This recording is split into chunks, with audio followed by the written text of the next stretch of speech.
안녕하세요 여러분. 2007년 5월 정명석 선생님께서 억울하게 중국 공안에 체포되신 지 18년이 지난 2025년 5월 그 이면의 진실을 드러내는 첫 영상을 세상에 공개했습니다. 풍수에서는 약 18년에서 20년을 한 주기로 하여 세상의 기운이 바뀐다고 하는데 이를 구운이라 부릅니다. 구약성경 다니엘서의 예언대로 2023년까지 이르는 자들은 복이 있다고 하셨는데요. 그 이유는 하나님께서 의인들에게 고통을 주었던 모든 악을 멸하시기 때문이라고 하셨습니다. 그리고 2024년부터는 바로 불의 시대, 구운이 시작되었습니다. 파론이 땅의 시대, 즉 물질과 건설의 시대였다면 구운은 빛과 진리, 영성, 문화의 시대입니다. 불의 기운은 감춰졌던 것을 비추어 드러내고 어둠 속에 있던 것을 환히 밝히는 성질을 가집니다. 다시 말해 숨겨진 진실이 드러나는 하늘의 때가 열린 것입니다. 하나님께서는 지금 이 시대를 가리켜 전에도 후에도 없이 썩고 더러운 것, 악을 심판하시고 청소하시는 때라고 하셨습니다. 하늘의 운이 바뀌며 불의 시대가 시작되었기에 진실과 거짓이 갈라지고 감춰진 음모가 드러나는 때가 도래한 것입니다. 풍수에서는 이런 시기를 음은 물러가고 양이 드러나는 시기, 즉 하늘의 빛이 어둠을 몰아내는 전환기라 부릅니다. 불의 기운은 곧 성령님의 상징이기도 합니다. 성령은 불처럼 내려와 악을 태우고 마음과 세상을 정결하게 하십니다. 그러므로 지금의 시대는 하나님께서 성령의 불로 세상을 정화하시는 시기, 곧 진실과 거짓이 갈라지는 시대입니다. 18년 동안 거짓과 왜곡, 음모 속에 묻혀있던 사실들이 이제는 하늘의 뜻에 따라 드러나고 있습니다. 전지전능하시고 공의로우신 하나님과 성령님께서 반드시 끝끝내 모든 거짓과 진실을 다 드러내실 것입니다. 제 영상이 다소 긴 이유는 선교회 내부의 문제들을 이미 아는 분들도 있지만 전혀 모르고 계신 분들도 많기 때문에 모든 사실을 하나하나 증거로 제시하며 상세히 설명해야 하기 때문입니다. 지난 성경학교 23강 강의에서 차원을 높이는 것은 더욱 자세하고 세밀하게 하는 것이라고 선생님께서 가르쳐 주셨습니다. 앞서 올린 3개의 영상을 통해 많은 분들께서 6억 원 합의서 문제뿐 아니라 그와 관련된 배신 의혹과 재정 문제가 얼마나 심각한 사안인지 그리고 아직 해결되지 못한 부분들이 있다는 점을 어느 정도 인지하셨으리라 생각합니다. 이번 영상에서는 저도 차원을 높여 내용을 더욱 세밀하고 난절하게 다루어 보도록 하겠습니다. 양 변호사님이 정명석 선생님과 사전에 어떤 의논도 없이 작성한 6억 원 합의서는 그 내용에 성범죄를 전제로 한 조항이 포함되어 있습니다. 이 합의서가 어떤 의도로 작성되었는지는 알 수 없지만 2023년 선교회 여성 지도자분들 6명의 재판 판결문에 실제로 인용된 사실이 있습니다. 그리고 재판부는 해당 합의서를 죄 인정 및 혐의 인정의 근거 자료 중 하나로 참고했습니다.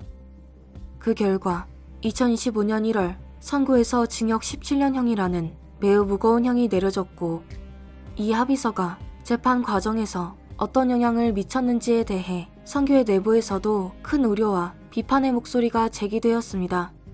이러한 상황 속에서 교단은 2023년 11월 양 변호사가 실수로 합의서를 작성하였으며 이 문제를 책임지고 해결하겠다는 내용을 담은 공문을 전국에 배포했습니다. 하지만 그로부터 거의 2년이 지나고 있는 지금까지 교단 차원의 구체적인 후속 조치나 공식적인 설명은 확인되지 않아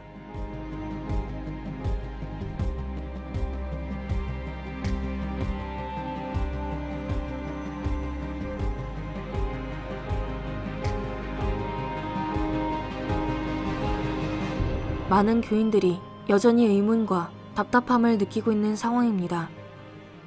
이번 영상에서는 정명석 목사님과의 사전 논의 없이 작성된 6억 원 합의서와 관련하여 양 변호사님이 과거 녹취에서 밝히신 입장들을 살펴보도록 하겠습니다. 저는 교단이 6억 원 합의서 문제에 대해 오랫동안 침묵으로 일관하고 책임있는 해명이나 조치를 하지 않은 채 오히려 제가 만든 영상들을 강압적이고 권위적인 방식으로 내리라고 요구하는 모습을 보며 큰 충격과 참담함을 느꼈습니다. 교단이 선생님께 제 영상을 어떻게 보고하여 편지를 드렸는지 저로서는 알 수 없지만 이 문제에 대해 깊은 답답함이 쌓여 결국 양 변호사님을 직접 찾아뵙고 질문드리고 싶었습니다. 도대체 어떤 이유로 선생님과 아무런 의논 없이 합의서를 작성하게 되었는지, 그리고 교단 공문을 통해 책임지고 해결하겠다고 밝힌 약속이 왜 지금까지 지켜지지 않고 있는지 그 이유를 직접 듣고 싶었습니다.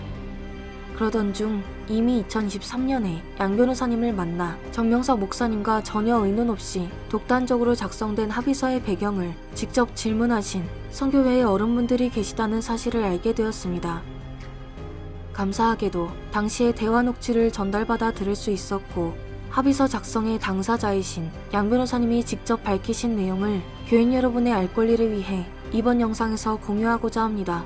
이번 영상에 나오는 양 변호사님의 발언은 제가 직접 녹음한 것이 아니라 제3자로부터 전달받은 녹취 내용을 왜곡 없이 그대로 더빙으로 재현한 것입니다.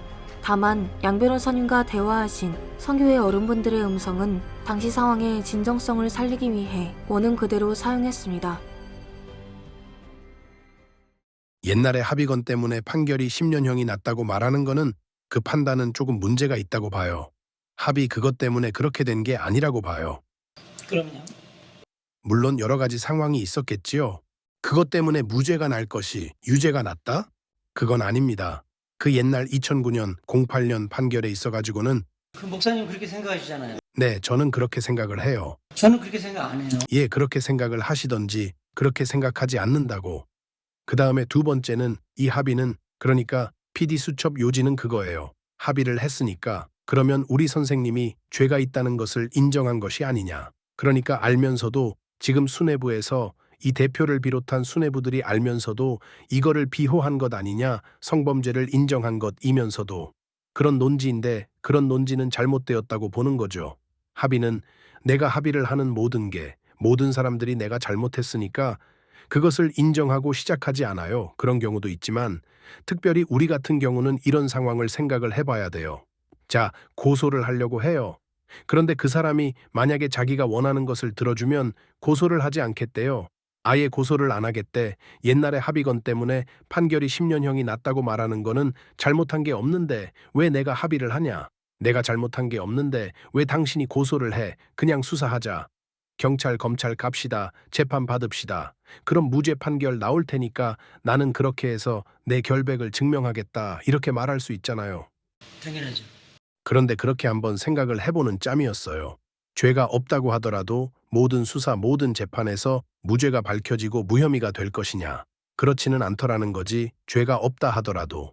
그건 일반적인 일도 마찬가지이고, 죄가 없다 하더라도 20년 동안 살다가 나온 사람도 있고, 죄가 없다 하더라도 심지어 사형까지 당했는데 나중에 재심해서 무죄로 밝혀진 사람도 있고, 그러니까 오심을 했으니까 그런 일이 벌어진 거고요. 우리도 마찬가지잖아요. 그러니까 그런 상황이 생길 수 있다고 생각을 한다면, 그러면 아예 처음부터 수사와 재판을 안 받는 방법이 있다면 그 점도 고려해 볼 만하다라고 생각해 볼 수 있어요. 그래서 합의를 하셨다? 아니, 합의했다고 말씀드리지 않았어요. 그럼 오늘 시간에- 오늘 신문에 이렇게 보니까 뭐 조수 PD, JMS 대표 이렇게 나왔더라고. 사람들이 네. 우리 전체방에 올라와서 이게 뭔가. 합의를 하면 합의를 한 사람 모든 사람들은 내가 잘못했다고, 선생님 같은 경우는 합의를 했다고 하면 선생님의 죄를 인정한 것이다, 이런 뜻이 아니라는 거지. 그렇게도 안 하고 합의를 할 수 있어요. 그리고 심지어는 나는 지난번에 2008년처럼 그런 말도 들어봤어. 왜 합의를 시도를 해야 하는데 합의를 안 하냐 이거지.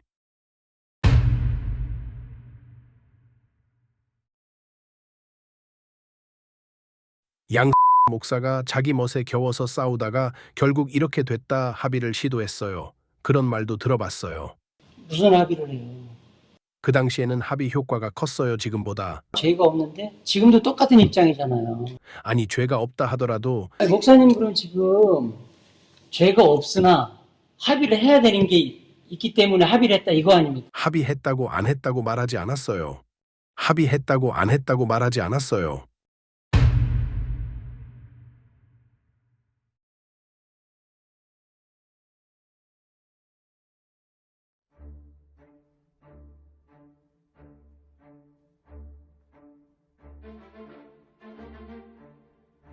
이 대화의 내용은 한 번에 이해하기 어려울 수 있기에 핵심을 먼저 정리해 드리겠습니다. 양 변호사님의 주요 주장은 다음과 같습니다. 합의가 곧 죄의 인정은 아니며 죄가 없더라도 합의가 이루어질 수 있다. 또 합의서 자체 때문에 10년형과 17년형의 유죄가 선고된 것은 아니고 죄가 없어도 재판 과정에서 억울한 결과가 나올 수 있다는 것입니다. 그리고 고소를 막기 위한 합의 역시 상황에 따라 하나의 전략적 선택이 될 수 있다는 입장을 밝히셨습니다. 이제 합의서 작성의 당사자로부터 나온 이러한 주장들에 대해 제가 이해한 범위 내에서 논리적으로 검토해보고 오랜 기간 교인들에게 혼란을 주었던 합의서 문제를 정리해보려고 합니다. 첫 번째, 합의 자체와 책임 문제는 구분되어야 합니다. 양 변호사님은 합의가 죄의 인정과는 무관하다고 말씀하셨습니다. 그러나 법적 윤리적 책임은 합의서가 어떤 절차로 작성되었는지 그리고 당사자의 동의가 있었는지에 따라 판단된다는 점은 많은 교인들이 공통적으로 궁금해하는 부분입니다. 정명석 목사님의 동의가 없는 상태에서 합의서가 작성되었고 그 문서가 실제로 선교회 여성 지도자 6명 재판의 판결문에 인용된 사실이 있습니다. 즉, 합의서가 재판 과정에서 참고자료로 활용된 것은 명백합니다. 이런 맥락에서 볼 때 양 변호사님의 발언은 충분한 책임 설명으로 받아들이기 어렵다고 생각됩니다. 즉, 합의서 작성 과정의 적법성과 절차적 책임 문제는 여전히 명확한 해명이 필요한 지점으로 보입니다. 두 번째로, 합의 때문에 유죄 판결이 난 것은 아니다 라는 주장에 대해 살펴보겠습니다. 양 변호사님이 정명석 선생님과 상의 없이 작성한 합의서는 그 내용이 성범죄 사실을 전제로 하고 있었기 때문에 실제로 여러 언론 기사에 죄를 인정한 합의로 해석되어 보도된 바 있습니다. 이 문제와 관련해 교인협의회, 선교회 교인들, 그리고 외부 법률 전문가들까지도 죄가 없다면 애초에 합의 자체가 필요 없다는 의견을 제기해왔습니다. 특히 2023년 10월 20일 대전지법 형사 12부의 선교회 여성 간부 6명에 대한 판결문에는 다음과 같은 문구가 명시되어 있습니다. 합의서의 주된 내용은 정명석이 권을 지급하되 정명석을 상대로 민형사 소송을 제기하지 않는다는 것이며 같은 날 법무법인 에서 인증받은 문서로 확인된다. 또한 재판부는 이 합의서 내용과 합의금 규모 등을 종합하여 M양의 진술에 신빙성이 있다고 판단했습니다. 이 기록을 통해 합의서가 재판에서 참고자료로 활용되었다는 사실은 분명히 확인할 수 있습니다. 더욱이 선생님께서는 2022년 재판 내내 무죄를 주장하며 금전합의는 있을 수 없다는 입장을 일관되게 밝히셨고 교단 차원의 합의 추진에 대해 명확히 거부 의사를 표현하신 것으로 알려져 있습니다. 그럼에도 불구하고 선생님의 동의가 확인되지 않은 상황에서 합의서가 작성, 날인, 공증되었으며 문서에는 정명석 선생님의 서명이나 날인이 아닌 양 변호사님의 날인만 존재했습니다. 이런 점들을 종합해 볼 때 다시 묻지 않을 수 없습니다. 정말로 이 합의서가 재판 과정에서 아무런 영향을 미치지 않았다고 말할 수 있을까요? 그리고 이 문제에 대해 선교의 모든 교인 여러분은 어떻게 생각하십니까? 세 번째, 죄가 없어도 형을 받을 수 있다는 것은 일반론일 뿐입니다. 양 변호사님이 말씀하신 죄가 없어도 억울한 형을 받거나 사형 선고 이후 재심에서 무죄가 밝혀지는 사례가 있다는 내용은 일반적인 법조계 사례를 설명한 것으로 보이지만 정명석 목사님 사건의 합의서 작성 경위나 책임 문제와는 직접적인 연관성이 있다고 보기 어렵습니다. 즉, 무죄일 수도 있으니 합의할 수 있다는 논리는 이번 사건에서 합의서 작성이 어떤 과정으로 이루어졌는지 그리고 그 문서가 재판에서 어떻게 사용되었는지에 대한 핵심적인 문제를 설명하거나 정당화하는 근거가 되기 어렵습니다. 네 번째, 이른바 전략적 합의가 실제로는 어떤 결과를 가져왔는가? 양 변호사님은 고소를 막기 위한 전략적 선택으로 합의를 고려할 수 있다는 취지의 설명을 하셨습니다. 그러나 실제 재판에서는 합의서가 참고자료로 사용되었고 결국 17년형이라는 매우 무거운 형이 선고되는 결과가 나왔습니다. 이러한 정황을 고려하면 이 합의서가 정명석 선생님께 매우 불리하게 작용한 측면이 있었다는 점은 부정하기 어렵습니다. 더욱이 이 합의는 선생님의 명확한 동의가 확인되지 않은 상태에서 작성, 날인, 공증까지 이루어졌기 때문에 절차적 정당성이나 책임 문제에 대한 교인들의 우려가 지금까지도 이어지고 있습니다. 결론: 2008년, 2022년에 있었던 두 재판 모두 정명석 선생님께서는 합의를 원하지 않으셨다는 점입니다. 합의서 관련 월간 기사의 일부를 보겠습니다. 양 변호사는 왜 정명석 목사님과의 동의 없이 합의서를 작성한 것입니까? 본선교회 교인협의회는 정명석 목사 변호인 중에 한 사람인 양 변호사의 이해할 수 없는 일 처리에 심히 유감을 표합니다. 이러한 일 처리는 어떤 저희가 숨겨져 있다는 의심을 하게 만듭니다. 합의서가 작성될 당시에는 일명 정재은이 본 선교회의 2인자로서 무소불위의 권력을 행사하던 때였습니다. 그렇다면 양 변호사 단독으로 이 일을 처리했을 리가 만무합니다. 모종의 협의가 이루어졌을 것으로 보입니다. 그동안 논란이 되었던 합의서 실체가 이번에 드러나면서 양 변호사와 관련된 인물들에 대한 선교회 교인들의 공분이 거세게 일면서 민심이 들끓고 있다. 이 합의서 사건에 대해 제가 올린 영상을 통해 처음 접하신 분들도 계시겠지만 자료와 기사들을 다시 찾아보는 과정에서 이미 2023년부터 많은 교인분들께서 이 합의서 작성이 도저히 납득하기 어려운 대응이었다는 점을 인식하고 있었다는 사실을 확인할 수 있었습니다. 해당 기사를 살펴보며 저는 여러 의문이 생겼습니다. 당시 합의 과정에서 K씨와의 관계나 상황에 대해 다양한 추측과 문제 제기가 있었던 것도 사실입니다. 하지만 현재 K씨는 이미 선교회를 떠난 상태입니다.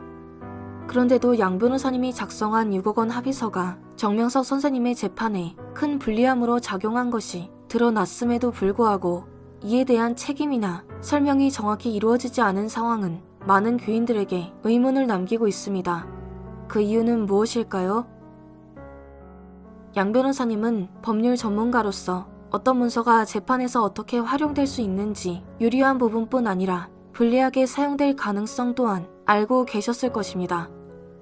그렇다면 이런 결과가 충분히 예상 가능한 상황 속에서 왜 선생님의 동의 없이 합의서가 작성되고 공증까지 이루어졌는지에 대해 교인들은 지금도 명확한 설명을 듣지 못하고 있습니다. 제가 영상을 올렸던 목적은 누군가를 공격하거나 비난하려는 것이 아니었습니다. 교단이 스스로 약속했던 대로 이 합의서 문제에 대한 책임 있는 해명과 조치를 해달라는 정당한 요청이 핵심이었습니다. 하지만 교단의 대응은 양 변호사를 공격하거나 비판하지 말라는 태도로 일관하며 정작 실질적인 해결 조치나 변화는 확인되지 않았습니다.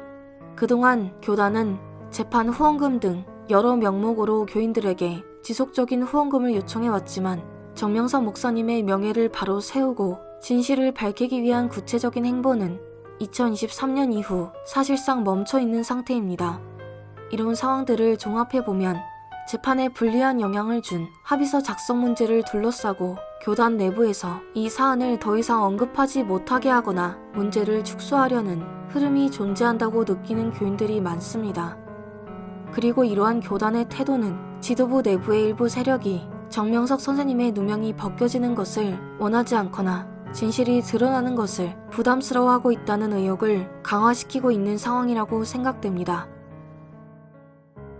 저는 선교회 어른분들과 양 변호사님의 대화 녹취를 다시 들으며 정말 말문이 막히고 이해할 수 없는 부분이 너무 많아 큰 충격과 당혹감을 느꼈습니다. 양 변호사님은 대화 중 죄가 없어도 실형을 받는 경우가 있고 사형을 선고받았다가 재심에서 무죄가 밝혀진 사례도 있다. 고 말씀하셨습니다. 그런데 이 발언은 제게는 마치 정명석 선생님께 유죄가 선고된 것은 내가 작성한 합의서 때문이 아니며 내 잘못이 아니다. 선생님이 죄가 없으셔도 억울하게 형을 받을 수도 있다. 사형 선고를 받아도 어쩔 수가 없다. 는 의미처럼 들렸습니다.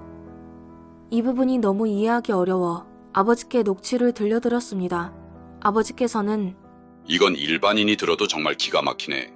이 사람이 정말 정명석 목사님의 변호사가 맞냐? 교인이고 제자라는 사람이 어떻게 이런 말을 하냐? 하시며 깊은 의문을 표하셨습니다. 정말 스승을 위하는 제자라면, 아니 최소한 의뢰인을 위해 일해야 하는 변호사라면 이런 방식의 발언이 과연 가능했을까요? 여러분은 이 상황을 어떻게 보십니까? 양 변호사님은 선교회 어른분들과의 대화에서 아니, 합의했다고 말씀드리지 않았어요. 라는 취지의 발언을 하셨습니다. 듣는 입장에서는 왜 이렇게 표현을 흐리거나 마치 본인은 아무런 책임이 없다는 듯한 인상을 주는 답변만 반복하시는지 의문이 생길 수밖에 없습니다. 특히 교단은 과거 공문에서 합의서 작성은 실수였으며 이 문제를 끝까지 책임지겠다고 밝힌 바 있습니다. 그러나 정작 양 변호사님의 발언에서는 이 공문과는 결이 다른 설명들이 이어졌습니다. 이러한 태도가 과연 교인들의 신뢰를 얻어야 하는 변호사 혹은 지도자의 모습인지 생각해보게 됩니다. 법조인은 누구보다 사실을 명확하게 설명하고 책임 문제를 분명히 해야 하는 위치에 있습니다. 그런데 이처럼 중요한 사안에서조차 책임 여부가 모호한 발언이 반복된다면 그 자체로 큰 문제라는 지적이 나오는 것도 자연스러운 일일 것입니다. 여러분은 이 상황을 어떻게 보십니까? 댓글 가운데 많은 분들이 의견을 나눠주셨는데 그중 한 가지 좋은 의견이 있어 모두 함께 공유하고자 합니다. 선교회는 양 씨가 책임지기로 한 내용을 언제 어떻게 책임질 건지 구두로만 아니고 서면으로 남겨놓고 약속 불이행 시 조치를 해야 하지 않을까요? 입으로 책임진다고 1000번 해도 안 했을 시 거기에 조건을 붙여서 책임을 안 지면 괴로워서 살 수 없도록 해야 하지 않을까요? 81세 연세에 더러운 누명을 쓰고 찜통 더위에 고통받으시는 선생님을 생각하면 가슴이 찢어지게 아픕니다. 교단이 공문이나 입장문을 발표한 후 그 약속이 이행되지 않을 경우 반드시 책임을 묻고 조치를 취해야 한다는 의견은 정말로 훌륭한 제안이라고 생각합니다. 앞으로는 반드시 이러한 시스템이 마련되어야 할 것입니다. 이처럼 많은 교인분들은 이 치명적인 합의서 문제를 교단이 반드시 해결해 주기를 간절히 바래왔습니다.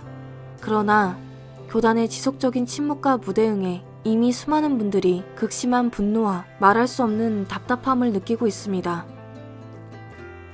이 대화 내용을 통해 저는 중요한 점을 다시 확인할 수 있었습니다. 2023년 11월 합의서 작성은 실수였으며 이 문제를 끝까지 책임지고 해결하겠다. 고 약속했지만 그 공문에 과연 실질적인 해결 의지가 담겨 있었는지에 대해 저는 깊이 생각하게 되었습니다. 선생님께서 이미 십자가는 내부에서 섭리사 안에서 시작되었다고 말씀하셨듯이 이 합의서 또한 외부가 아닌 선교회 내부에서 나온 것입니다.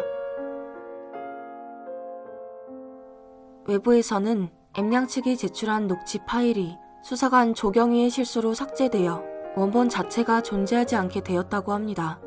조경희는 재판에서 본인이 실수로 녹취 파일을 삭제했다고 직접 증언하며 이를 인정한 것으로 전해집니다.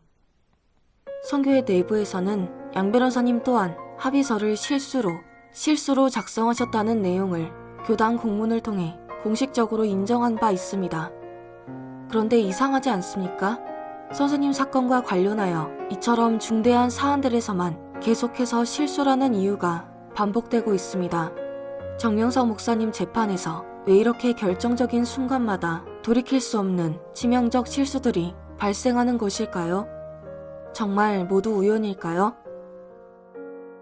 이제 모든 교인들이 현재 드러나고 있는 상황들을 객관적으로 바라보고 함께 고민해야 할 때라고 생각합니다. 저는 사실과 정보를 가능한 정확히 나열하고 설명하며 제공할 뿐입니다.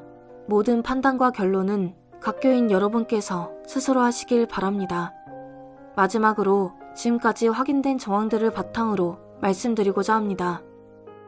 최근 성령사연 199번을 읽고 저는 생각이 깊어졌습니다. 정말 진실을 알리고자 하는 분들의 마음이 선생님께 제대로 전달되지 못하고 사실과 다른 내용이 보고되어 혹시 선동한다, 되지도 않을 일을 후원금을 받으며 한다는 말로만 전달된 것은 아닐까 조심스럽게 생각하게 됩니다. 선동의 정의는 사실을 왜곡하거나 허위 정보를 퍼뜨려 대중을 혼란시키는 행동을 뜻합니다. 그렇다면 사실에 기반한 문제 제기와 정보 공개가 과연 선동일까요? 교단이 반드시 답해야 할 질문입니다. 현재 교인들이 알고 싶어하는 핵심은 단 하나입니다. 정명석 목사님의 허락과 동의 없이 작성되었다고 알려진 합의서 문제를 교단이 왜 지금까지 명확히 설명하지 않는가? 교단은 2023년 11월 공문에서 합의서 작성에 문제가 있었음을 언급하며 책임지고 해결하겠다고 약속했습니다. 그러나 그 이후 2년이 가까운 시간 동안 교인들이 확인할 수 있는 설명이나 조치는 보이지 않았습니다. 교인이 요구하는 것은 비난이나 공격이 아니라 교단이 스스로 밝힌 약속을 어떻게 이행했는지에 대한 투명한 설명입니다. 합의서 작성 경위, 절차, 당시 상황, 교단이 약속했던 후속 조치의 진행 여부까지 이 모든 사항은 교단이 책임있게 공개해야 할 내용입니다. 교단이 약속한 대로 합의서 문제를 명확히 설명하고 바로잡는다면 그것은 교단의 신뢰를 회복하는 첫걸음이 될 것입니다. 그러나 이를 계속 미루거나 외면한다면 그 책임은 고스란히 교단 스스로에게 돌아올 것입니다. 정교인이 지켜보고 있습니다. 투명한 해명과 책임있는 조치를 기다리고 있습니다. 그리고 기독교 복음 선교의 모든 회원은 각자 분별할 수 있는 지혜가 있고 스스로 생각할 수 있는 판단력이 있으며 무엇보다도 선하고 하나님을 중심하기에 쉽게 선동되는 사람들이 아닙니다.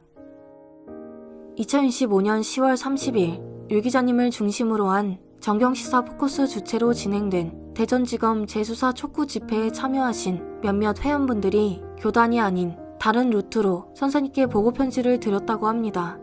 집회에 참여하여 선생님의 무죄를 외치고 있습니다. 라고 편지를 드렸고 선생님께서는 잘했다, 알았다 하시며 여러 회원분들에게 답장을 주셨다고 합니다. 그러나 교단의 정명석 목사님 사건 재수사 관련 민원 답변서에서는 재수사는 단순 접수에 불과하다, 종결될 것이라는 입장을 발표하셨습니다. 성경학교 제23강에서도 지도자들의 보고가 사실과 다르면 그 보고를 근거로 선생님께서 판단하실 수밖에 없다고 직접 말씀하신 바 있습니다. 그로 인해 교회 안에서 억울한 회원들이 생기고 고통받는 일들이 있었다고 이미 직접 설명하신 바 있습니다. 이미 대법원 판결까지 끝난 사건을 대통령이 직접 재수사를 지시한 것은 법적으로도 매우 이례적인 일입니다. 그만큼 가볍게 넘길 수 없는 중요한 사안이며 우리 모두가 이 기회를 소중히 여기고 정확한 진실을 밝히기 위해 힘을 모아야 할 때라고 생각합니다. 혹시 이 사건이 우리 부모님이나 자녀의 일이라면 그저 안 될 것이다, 희망이 없다고 단정하고 포기할 수 있는 사람은 많지 않을 것입니다. 아마도 밤새 자료를 찾고 할 수 있는 모든 일을 하며 끝까지 노력하지 않겠습니까? 지금 우리가 해야 할 일도 마찬가지입니다. 우리 중에 누가 누명을 쓰고 옥에 갇혔다면 우리의 스승은 가만히 구경만 하실 분이 아닙니다. 열일째 치고 해결하시던지 밤새 하나님과 쇼부를 보시든지 하실 분이죠. 그래서 우리는 더 간절합니다. 하늘 앞에 부끄러움과 후회가 남지 않도록 포기하지 말고 단정짓지 말고 할 수 있는 최선을 끝까지 다해보는 것입니다. 또한 유튜브 채널 운영자가 후원 계좌를 공개하는 것은 모든 유튜버에게 허용된 개인의 자유이며 후원은 강요 없이 이루어지는 자발적 선택입니다. 특히 진실규명과 법적 대응이 필요한 상황에서는 경제적 도움이 필요한 것도 사실입니다. 그렇다면 오히려 묻게 됩니다. 교단은 그동안 교인들에게 받아온 재판 후원금과 선생님을 위해 쓰겠다고 모금한 각종 후원금을 얼마나 투명하게 관리하고 정확히 어떤 용도로 사용해 왔을까요?